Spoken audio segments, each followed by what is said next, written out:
ये है कि हमने जो स्फेयर लिया है उस पे हमने एक चार्ज दिया है Q, जो एक कंडक्टिंग स्फेयर की सरफेस पे यूनिफॉर्मली डिस्ट्रीब्यूटेड है।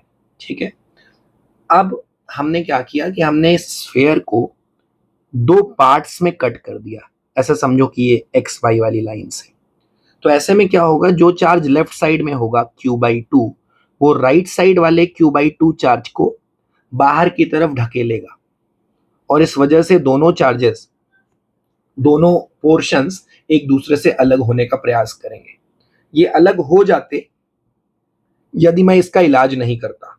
मैंने इलाज ये किया कि मैंने सेंटर पे एक नेगेटिव चार्ज Q0 रख दिया, जिसने इन दोनों पार्ट्स को इस तरह से अट्रैक्ट करके रखा है कि इक्विलिब्रियम मेंटेन है और हेमिस्फेयर्स अलग अलग भाग नहीं रहे या एक दूसरे से दूर भाग नहीं रहे।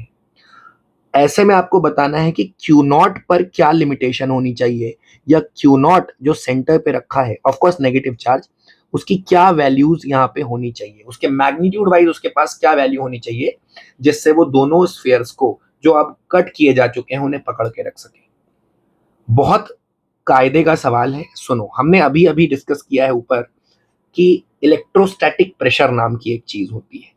सोच के देखो, ये गोले के ऊपर जब चार्ज डिस्ट्रीब्यूटेड था और ये एक दूसरे को टच नहीं भी कर रहे थे तो भी, सॉरी, एक दूसरे से अलग नहीं भी थे, मतलब इसको हेमिस्फेरिकल पोर्शंस में कट नहीं भी किया गया था, तो भी किसी भी DQ चार्ज पे एक बाहर की तरफ फोर्स लग रहा था बाकी चार्जेस की वजह से, और ये बाकी चार्जेस की वजह से लगने वाले फोर्स को ही हमने इलेक्ट्रोस्टैटिक प्रेशर यहीं से क्रिएट किया था। मतलब जो बाकी चार्जेस की वजह से DF परपेंडिकुलर लग रहा था, उसी ने इलेक्ट्रोस्टैटिक प्रेशर क्रिएट किया था।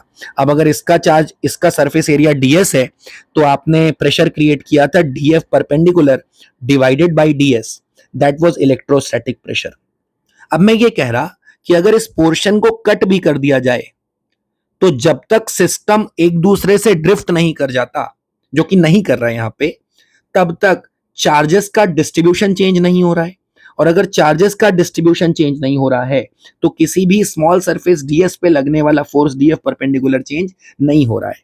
इसका मतलब है म्यूचुअल रिपल्शन की वजह से अब भी, कट होने के बाद भी, जब तक ये ड्रिफ्ट नहीं कर जाएंगे तब तक same DF perpendicular which is P electrostatic into DS ये लगता रहेगा, where DS is the small surface area of the section you are taking and P electrostatic is the electrostatic pressure on that particular segment। ठीक है, अब मेरी बात सुनो।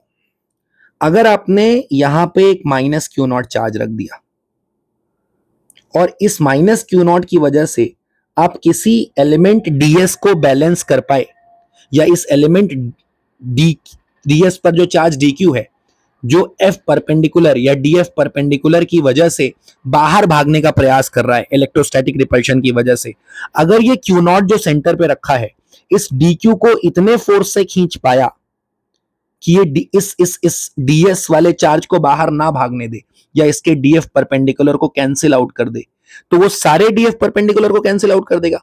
मतलब इसके लिए भी DF परपेंडिकुलर फिर कैंसिल आउट हो जाएगा, इसके लिए भी फिर DF परपेंडिकुलर कैंसिल आउट हो जाएगा।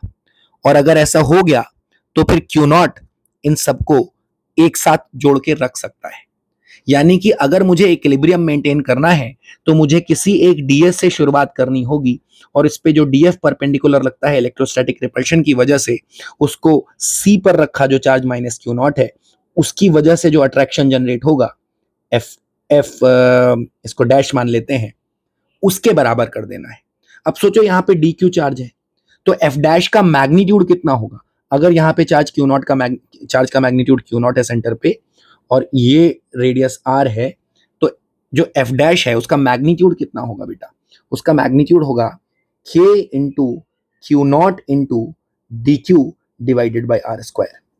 This is the attraction force, and for equilibrium, for maintaining the equilibrium, the magnitude of attraction force must be greater than or equal to DF perpendicular, which is the electrostatic repulsion created due to electrostatic pressure. And what is DF perpendicular? We just have talked about कि DF perpendicular क्या होता है। क्या होता है बेटा DF perpendicular? P electrostatic into DS। तो K Q0 DQ by R square is greater than or equal to P electrostatic कितना बेटा, आपने फॉर्मूला पढ़ा है sigma square by 2 epsilon not into ds। ठीक है बेटा, तो अब आप ध्यान से देखिए, तो अपन क्या कर सकते, इसको लिख सकते k q naught d q divided by r square greater than और equal to sigma into sigma ds divided by 2 epsilon naught. Now beta, what is sigma ds? Sigma ds is actually dq. So we get kq naught by r square greater than or equal to kq naught dq by r square greater than or equal to sigma dq divided by 2 epsilon naught.